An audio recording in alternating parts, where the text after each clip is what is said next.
really want to do the right thing by David and by David's family. I think his family's owed the right to know why this has all taken place, and we're really strongly focused on making sure that we get the result for them. We'll view the rest of that video shortly, but let's get some information. We're looking into the unsolved murder of David Rawiri Kuka, a case of mistaken identity, it is thought.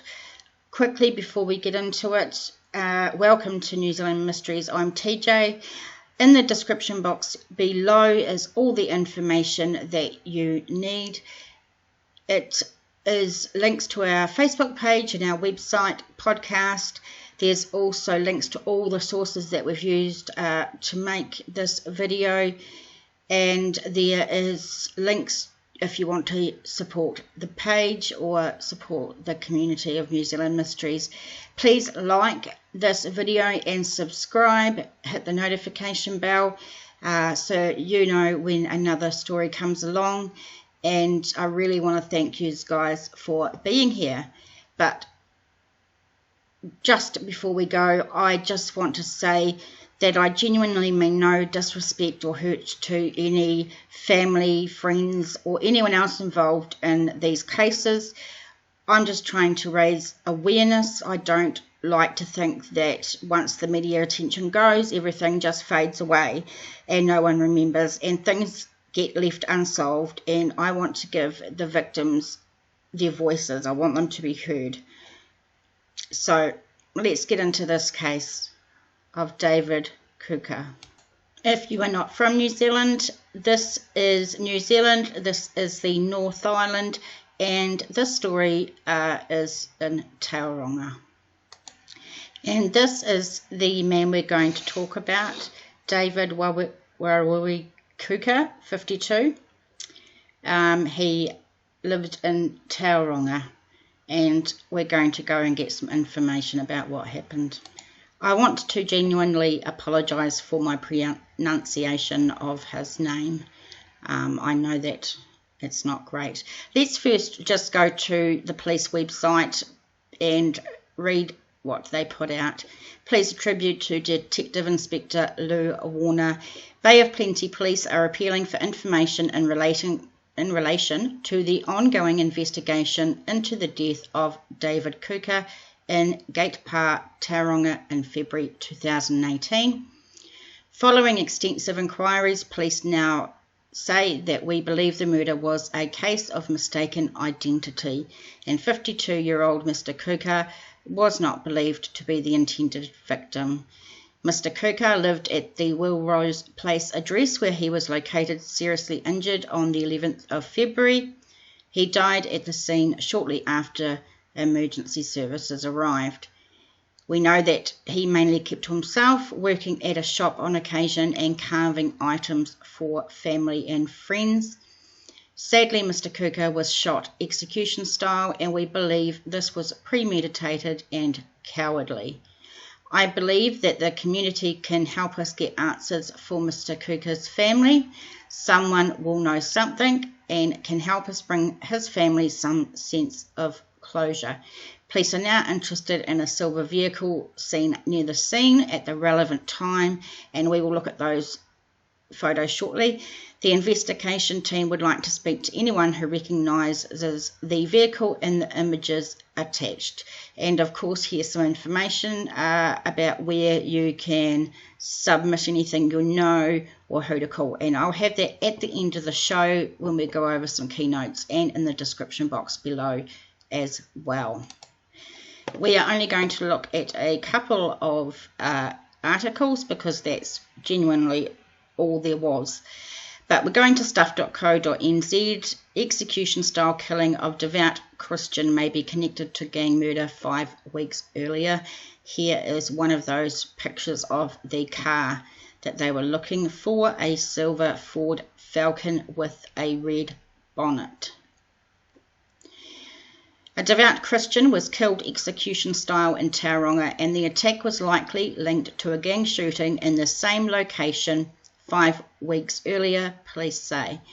David Kuka died soon after being found seriously injured in Willrose Place, Gate Pa, on the evening of February 11, 2018.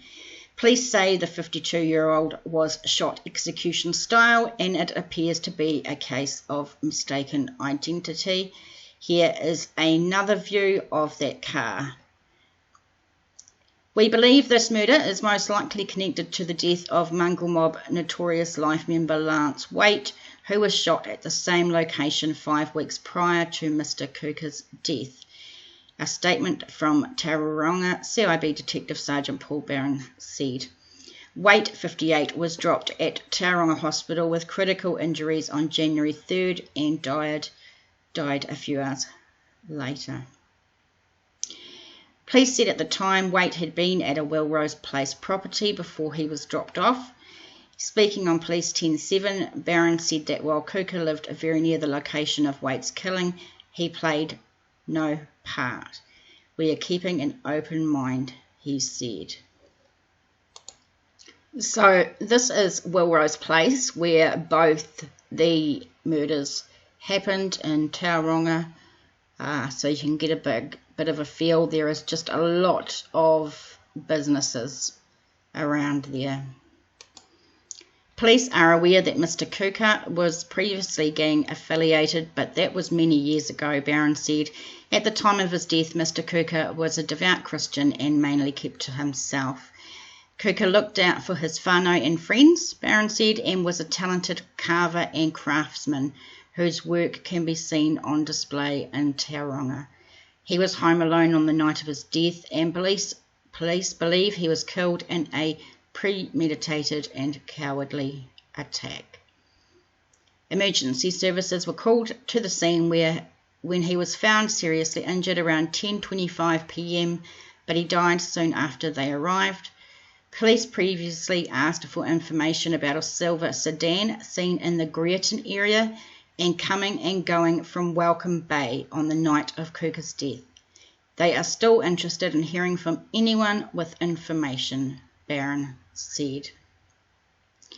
Police were also interested in a silver Ford Falcon with a red bonnet.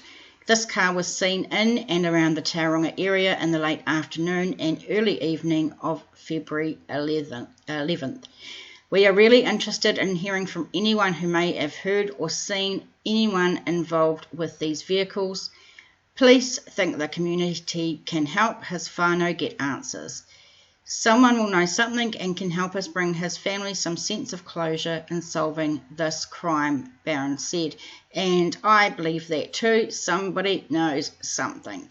So we're going to rattle some bones and try and shake out some information.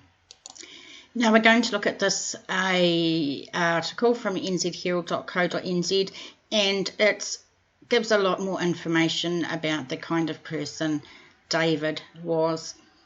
Tall and ringy with long dark hair, the 52-year-old was a well-known figure in downtown Tauranga, where he'd walk down the street with his fist raised to the sky, pointing to heaven.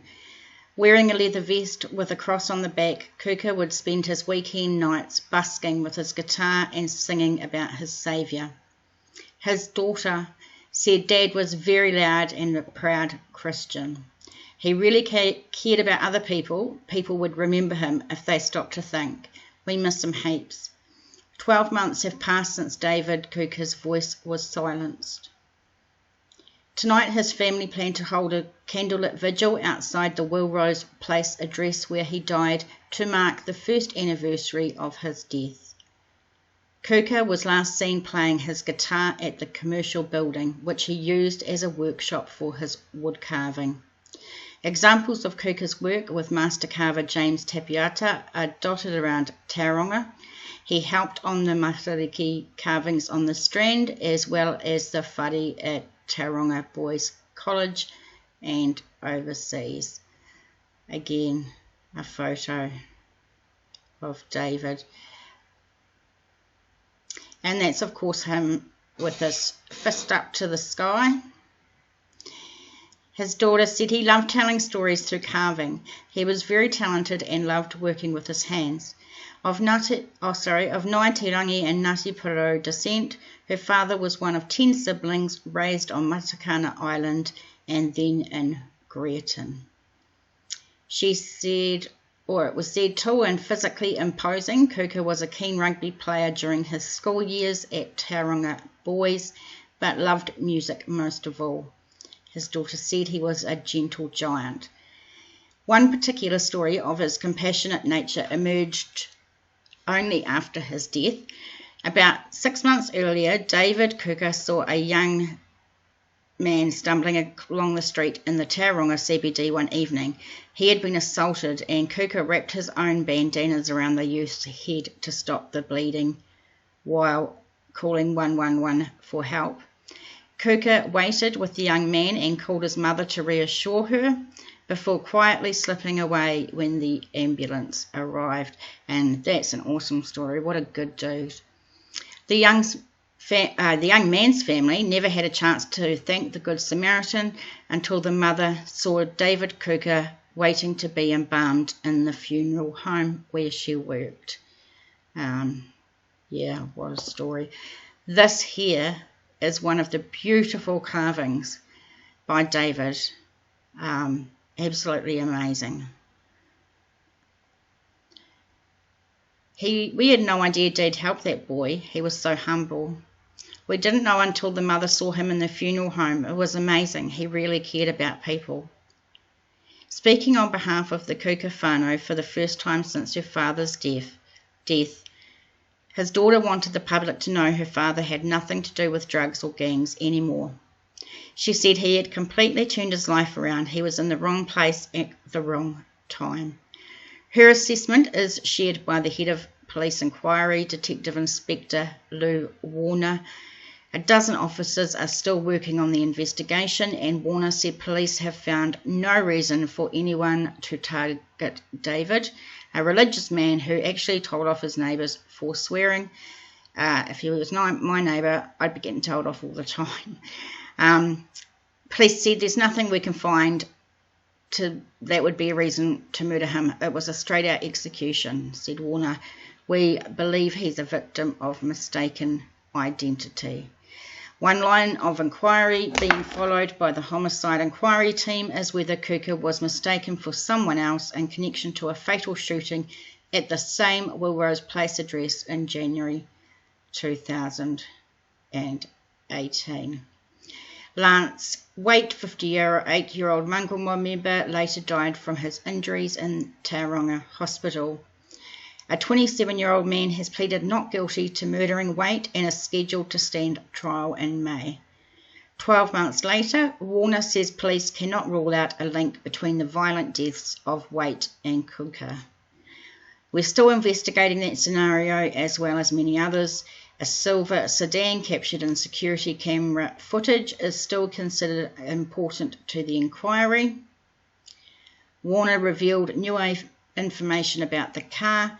The vehicle had been seen in the Welcome Bay area before and after the fatal shooting of Kuka, shortly before 10 p.m. on 11th of February 2018. He urged anyone who recognised the car or had other information to come forward and help give closure to David's family. We really want to do the right thing by David and his family, said Warner. I think his family is owed the right to know this has all taken place or why it's taken place. We're really strongly focused on getting a result for them. And in a moment, I will have some key points and the numbers where you can go if you know anything about this case. February 11th, 2018, police were called to the address in Willrose Place where we located David within those premises, and it's obvious that he'd been murdered. It is a straight-out execution. I don't want to go into detail of those because it could inhibit a future court case, but it's obvious to us that David was executed. Our inquiries, which have been extensive, we've found no evidence as to why anyone would want to kill David. We certainly established that he'd become quite a religious man to the extent that the neighbouring properties if they swore they would get a telling off from him. And he was a master carver. He pretty much stuck to himself and his family, and there's just nothing that we can find that would be a reason for anyone to murder him. The police believe David Kuka was the victim of mistaken identity. They are investigating whether his murder is linked to the death of Lance Waite, a Mangurumwa member who was fatally shot at the same address a few weeks earlier. A silver sedan seen near the crime scene in Gate Pa is a key focus of the murder inquiry. We've now established that car before the homicide has gone into the Welcome Bay area. It's then come out of the Welcome Bay area, gone to the area where our offences occurred, and then later gone back into the Welcome Bay area. So we're very interested in where that vehicle's been within Welcome Bay, if not other areas as well. And the reporter that you can hear in that clip is Jared Savage from the NZ Herald. So let's go over the key points. This is David Kuka. The body of David, 52, was found at a Willrose Place address after emergency services were called about 10:40 p.m. on the 11th of February 2018. David had suffered a serious head injury and was pronounced dead at 11:15 p.m. Mr. Kuka lived at the Willrose Place address where he was located. David was a devout Christian and he was shot execution style. Police confirm it is the same address where a mongrel mob member, Lance Waite, was injured on January the 3rd that year before dying in Tauranga Hospital, and they think the attack was likely linked to the gang shooting in the same location 5 weeks earlier. Police said that while Kuka lived very near the location of Waite's killing, he played no part. It appears to be a case of mistaken identity. Police are interested in a silver vehicle seen near the scene at the relevant time that travelled into the Welcome Bay area before and after the time David was shot. They are also interested in a silver Ford with a red bonnet. So let's take a moment to look at these photos, and of course I will have the links below and have these on my website so you can take another look at them if you need to.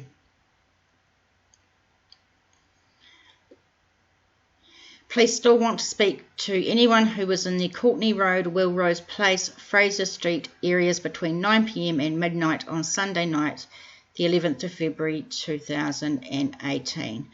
People with information can ring Tauranga Police on 07577 4300 or call Crimestoppers anonymously on 0800 555 111.